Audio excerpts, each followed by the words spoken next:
Salam sejahtera Malaysia sekali lagi tuan-tuan dan puan-puan. Kurang 24 jam daripada penghakiman, kurang 24 jam daripada pembacaan keputusan daripada Yang Arif lagi Bijaksana, Ketua Hakim Negara, berkaitan dengan keputusan menolak permohonan memasukkan bukti baru, menolak permohonan untuk membatalkan penghakiman daripada Hakim Mahkamah Tinggi Kuala Lumpur, iaitu Hakim Muhammad Nazlan Ghazali, dan juga menolak permohonan untuk menangguhkan lagi perbicaraan. Akhirnya ada satu berita yang baru saja diterima. Saya baru baca berita ini daripada Hakim Mahkamah Persekutuan atau Ketua Hakim Negara. Dia telah membuat pengumuman yang memang mengejutkan.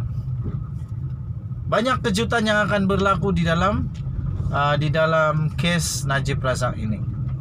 Tetapi yang penting, dah tak lama dah rakyat Malaysia dah lama tunggu, dah hampir muak menunggu keputusan-keputusan ini. Jadi kita tidak akan tunggu lama lagi, lebih kurang beberapa hari lagi, tak sampai dah 10 hari, 7 hari lagi kita akan mengetahui keputusan dan nasib Najib Razak.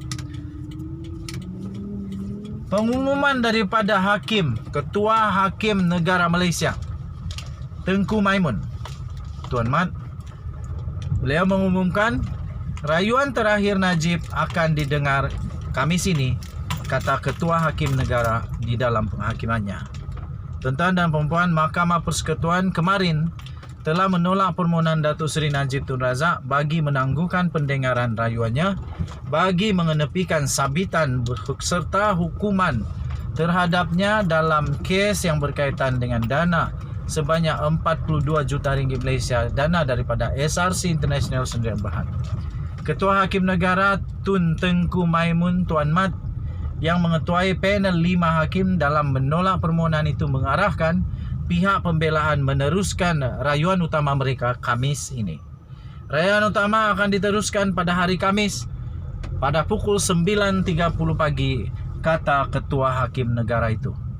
Tuan-tuan dan puan-puan, ini merupakan rayuan bekas Perdana Menteri Malaysia itu yang terakhir, dan tidak ada lagi rayuan selepas ini. Jika dia didapati bersalah, tidak ada lagi rayuan, dia akan terus dimasukkan ke dalam penjara. Penjara mana? Tak pastilah. Cobalah kamu komen. Kamu rasa di mana yang Najib selayaknya di penjara? Yang baiklah, penjara-penjara yang mungkin baik untuk dia lah. Selepas panel 3 hakim, Mahkamah Rayuan pada 8 Disember telah mengekalkan sabitan hukuman 12 tahun dan denda 210 juta. Lain-lain panel dalam pendengaran pada hari ini adalah Hakim Besar Sabah dan Sarawak, of course, Tan Sri Abang Iskandar Abang Hashim, dan Hakim Mahkamah Persekutuan Datuk Nalini Padmanathan, Datuk Mary Lim Tim Suan serta Datuk Muhammad Zabidin. Dalam menyampaikan penghakimannya, Tengku Maimun menetapkan bahawa permohonan yang dibuat oleh Peguam Utama Najib, Hisham T. Potek, bagi tempoh penangguhan sekurang-kurangnya 3 hingga 4 bulan ditolak sebulat suara kerana hak bagi perbicaraan yang adil tidak boleh ditangguhkan terlalu lama. Dia turut memberikan perkara di dalam Perlembagaan Persekutuan nombor 8 Kedaulatan Undang-Undang menuntut perayu dilayan sama seperti tertuduh yang lain. Denyut nadi suara rakyat bergema di channel ini. Anak-anak udah balik. Kita mau balik rumah sudah. Bye-bye. Salam sejahtera Malaysia. Selamat tengah hari tuan-tuan dan puan-puan yang dihormati sekalian. Negara masih lagi dikejutkan. Negara masih lagi cuba untuk menghadam apa yang terjadi kepada Datuk Seri Najib Tun Razak, apa yang dia telah lakukan kepada negara Malaysia, apa yang dia telah terima di Mahkamah Persekutuan. Okey, tuan-tuan dan puan-puan yang dihormati sekalian, satu ketika dulu ada satu berita, satu kenyataan daripada peguam-peguam bela Datuk Seri Najib Tun Razak bahawa mereka akan menarik diri daripada membela Najib Razak. Mereka menarik diri daripada pembelaan SRC International ini. Sekiranya diteruskan juga perbicaraan utama ataupun pendengaran utama kes SRC Najib Razak. Sampai sekarang, walaupun sudah ada keputusan bahawa tidak akan ditangguhkan, tidak dilayan untuk permohonan rayuan untuk ditangguhkan 3-4 bulan, masih belum ada kenyataan daripada peguam-peguam bela Najib Razak sama ada mereka akan menarik diri atau tidak, mereka akan teruskan atau tidak. Tetapi rakyat Malaysia tidak akan lupa dengan berita tersebut, pengakuan tersebut. Persoalannya sekarang yang saya nak tanya saja, ini persoalan saja, kalau ada jawapan bagus. Persoalannya sekarang, apakah tujuan mereka, peguam-peguam bela Najib Razak, mengatakan itu pada hari tersebut? Apa tujuan mereka? Adakah ini untuk cuba-cuba? Ini pertanyaan, perlu dijawab. Pertanyaan saja, bukan kenyataan. Pertanyaan. Sebab diorang dah keluarkan kenyataan itu. So kita tanya sajalah, apa tujuan dia waktu itu kata begitu?